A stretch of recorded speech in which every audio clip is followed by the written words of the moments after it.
اور آگے بڑھیا نبی کریم علیہ السلام کے وصال ظاہری کے بعد جب صدیق اکبر کی خلافت کا دور، پھر فاروق اعظم، پھر عثمان غنی، پھر مولا علی رضی اللہ تعالی عنہ کے زمانے میں ایک جماعت نے مولا علی کی مخالفت شروع کر دی، آپ کے باغی ہو گئے، آپ کو امام اور خلیفۃ المسلمین ماننے سے انکار کر دیا۔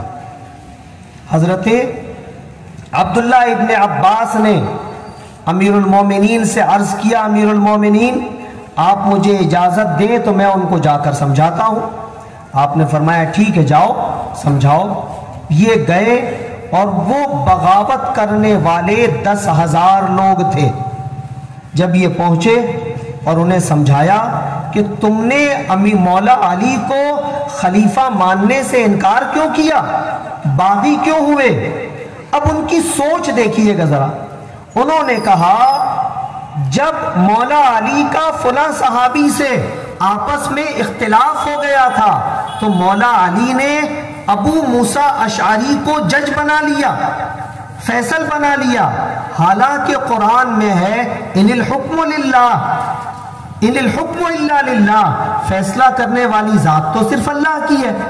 انہوں نے ابو موسیٰ اشعری کو فیصل بنایا، یعنی انہوں نے شرک کر دیا۔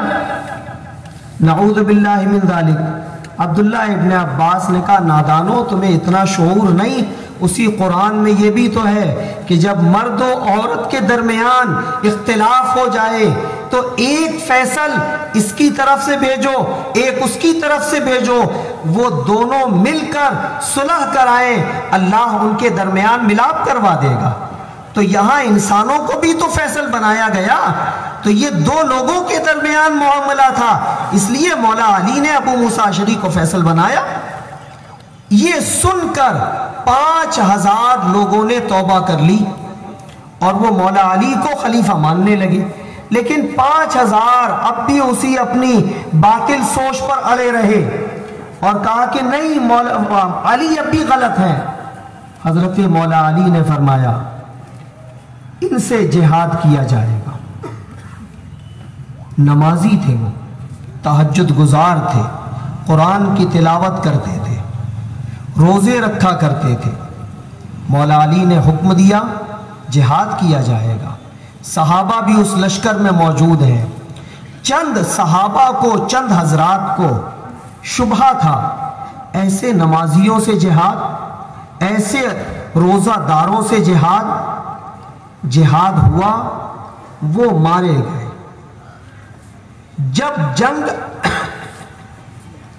آخری مرحلے میں تھی، سب تہے تیغ کر دیے گئے، تو کسی نے کہا اللہ اکبر، ساری بڑائی اللہ کے لیے، اب یہ فتنہ ہمیشہ کے لیے مٹ گیا۔ سارے مار دیے گئے، یہ فتنہ ہمیشہ کے لیے مٹ گیا۔ مولا علی نے فرمایا نہیں، یہ فتنہ ہمیشہ کے لیے نہیں مٹا، اب بھی کچھ وہ ہیں جو اپنی ماؤں کے پیٹ میں پل رہے ہیں اور کچھ وہ ہیں جو باپوں کی پشتوں میں موجود ہیں، یہ ہر زمانے میں موجود رہیں گے۔ ان کا آخری گروہ قرب قیامت میں دجال کے ساتھ سامنے آئے گا۔ آخری گروہ ان کا دجال کے ساتھ سامنے آئے گا۔ تو مسلمانوں، یہ مولا علی ہیں جنہوں نے حضور کے ارشاد کے مطابق ہمیں خبر دی منافقین کی جماعت کہاں تک رہے گی؟ صبح قیامت تک کے موجود رہے گی۔ ان لوگوں کے دلوں میں جو شبہ تھا، مولا علی نے فرمایا تلاش کرو، ان میں ایک شخص ذو الصدیہ ہوگا۔ ذو الصدیہ یعنی اس کا ہاتھ عورت کے پستان کے مشابہ ہوگا۔ تلاش کیا گیا، کئی لاشوں کے نیچے دبا ہوا وہ نکلا۔ جب وہ سامنے آیا، مولا علی کی یہ غیبی خبر سچ ہو گئی۔ خبر غیبی تھی، دینے والے مولا علی، خبر سچ ہو گئی۔ اب لوگوں کے دلوں سے شبہ زائل ہو گیا، اور یہ بات بیٹھ گئی کہ یہ گروہ ایسا ہے جو دین کا لبادہ اوڑھ کر دین داروں کی ہی راہ مارنے کے لیے نکلا کرے گا۔ یہ طبقہ چلتا چلا گیا، نام اس کے بدلتے رہے۔ اس دور میں یہ خارجی کہلایا، اس کے بعد کا دور آیا، اس کے بعد کے دور میں یہ معتزلی کہلایا۔ امام اعظم ابو حنیفہ رحمت اللہ تعالی علیہ آپ فرماتے ہیں، میرے اپنے زمانے میں، امام اعظم کی پیدائش سن 80 ہجری کی ہے، وصال 150 میں ہے، تو 100 سال نبی کریم علیہ السلام کے وصال ظاہری کو ہو گئے۔ اس کے فوراً بعد کے حال امام اعظم بیان فرماتے ہیں۔ وہ کہتے ہیں میرے اپنے زمانے میں 2 شہر، پوری اسلامی دنیا نہیں، 2 شہر کوفہ اور بصرہ، امام اعظم کہتے ہیں ان 2 شہروں میں 28 سے زیادہ فرقے پیدا ہو چکے تھے۔ اس دور میں مسلمانوں 28 سے زیادہ فرقے پیدا ہو چکے تھے۔ امام اعظم کہتے ہیں میں ان سے مناظرے کرتا تھا، انہیں ان کے شبہات کا جواب دیا کرتا تھا، اور جو کچھ وہ اسلام کی بنیادوں پر اعتراضات کرتے ان کے شبہے سے مسلمانوں کے ایمان کی حفاظت کیا کرتا تھا۔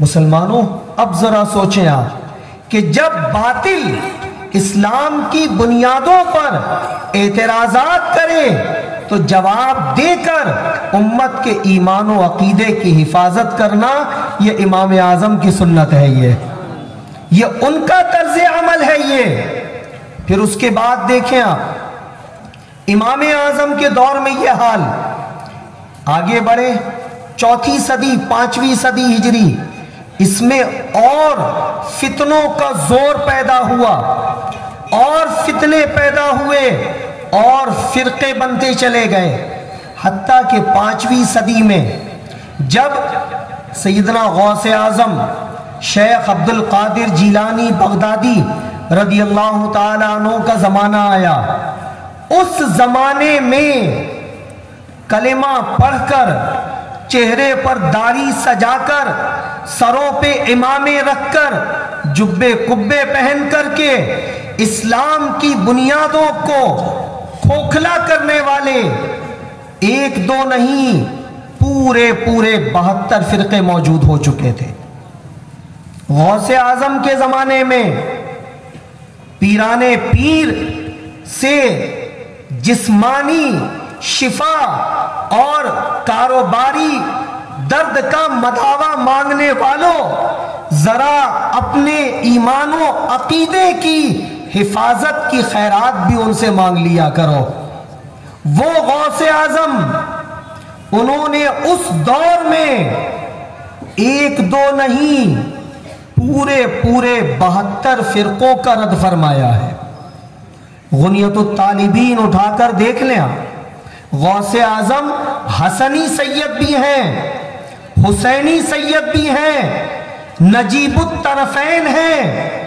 شیعوں کو دعویٰ ہوتا ہے اہل بیت سے محبت کا، آج تک کسی شیعہ کو دیکھا وہ شیخ عبد القادر جیلانی کا نام لے، وہ غوث اعظم کا نام لے؟ نہیں ملے گا۔ کیوں؟ اس لیے کہ یہ وہ نجیب الطرفین شہزادہ غوث، شہزادہ حسنین کریمین ہے، جس نے شیعیت کی جڑوں کو اکھاڑ کر پھینک دیا ہے، شیعوں کی اصل کا بھی رد کیا، اور ان کی جو شاخیں ہو چکی تھی ان شاخوں کا بھی رد کیا ہے غوث اعظم رضی اللہ تعالیٰ عنہ نے۔ مسلمانوں یہ 5ویں 6ٹھی صدی ہے جس میں 72 فرقے موجود ہو چکے تھے، تو جب آج سے 900 سال پہلے 72 موجود ہو چکے تھے اور غوث اعظم ان کا رد کر رہے تھے، تو اب قادری ہونے کے لیے ضروری کیا ہوا؟ قادری ہونے کے لیے ضروری کیا ہوا؟ صرف نیازیں کرنا جی نہیں، قادری ہونے کے لیے ضروری ہوا جتنے باطل فرقے ہوں سب کا رد کرنا، اور سب کا رد کر کے اہل سنت کے ایمان و عقیدے کی حفاظت کرنا۔ نعرہ تکبیر، نعرہ رسالت، نعرہ رسالت، لبیک لبیک لبیک یا رسول اللہ، لبیک لبیک لبیک یا رسول اللہ، لبیک لبیک لبیک یا رسول اللہ، نعرہ رسالت۔ یہ غوث اعظم رضی اللہ تعالیٰ عنہ ہے۔ پھر آگے بڑھیے آپ، 1000 سال پورے ہوئے ہجری اعتبار سے نبی کریم علیہ السلام کو ہندوستان کی سرزمین پر ایک اور فتنہ پیدا ہوا جس کا نام دین الہی تھا۔ یہ دین الہی کیا تھا؟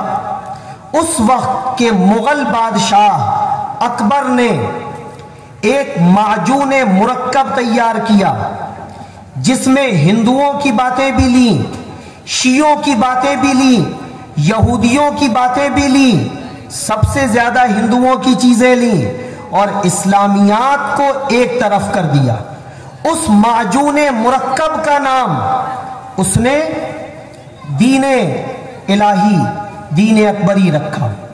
اسے حکومتی سطح پر پروان چڑھانا چاہتا تھا۔ کئی سارے مولوی بک گئے، اور جو بکے وہ چھوٹے موٹے نہیں تھے۔ ان میں ایک تو وہ تھا جس نے قرآن کریم کی ایسی تفسیر لکھی ہے کہ اس تفسیر میں جتنے لفظ آئے ہیں کوئی بھی لفظ نقطے والا نہیں ہے، کوئی بھی لفظ نقطے والا نہیں ہے۔ فیضی نے سواقع الالہام، یہ اس کی تفسیر کا نام ہے۔ اس سے اندازہ کریں آپ علم کا کیسا کوہ ہمالہ ہوگا۔ لیکن عقل ماری گئی، دنیا کا غلام بنا، دین الہی کے لیے تعویلیں کرنے لگا اور اسے پروان چڑھانے لگا۔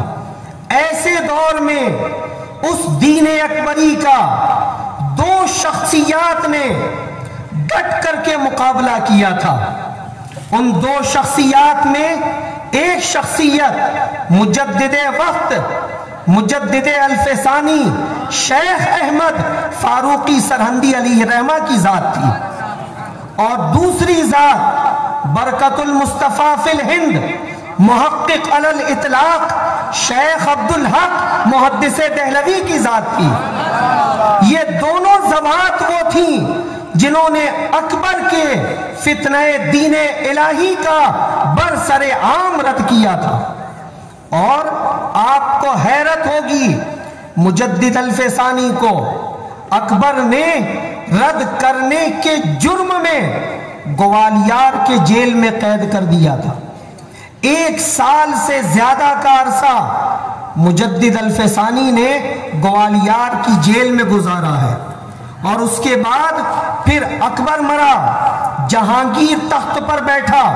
شروع میں جہانگیر کے خیالات بھی صحیح نہیں تھے، لیکن جہانگیر اس سے تھوڑا نرم ضرور تھا، تو اس نے مجدد الف ثانی کو گوالیار کی جیل سے نکلوایا تھا، لیکن نکلوانے کے بعد کھلے عام چھوڑا نہیں تھا، بلکہ اپنے فوجی کیمپوں میں رکھا کرتا تھا تاکہ تھوڑی کھلی فضا میں رہیں لیکن مکمل طور پہ آزاد نہ رہیں۔ مجدد الف ثانی کا کارنامہ دیکھیں، جس دوران وہ جیل میں تھے، جیل میں بیٹھ کر اس وقت کے علماء کے نام، امیروں کے نام، حاکموں کے نام آپ خط لکھ کر کے انہیں اس فتنہ دین الہی سے بچنے کی تاکید کیا کرتے تھے۔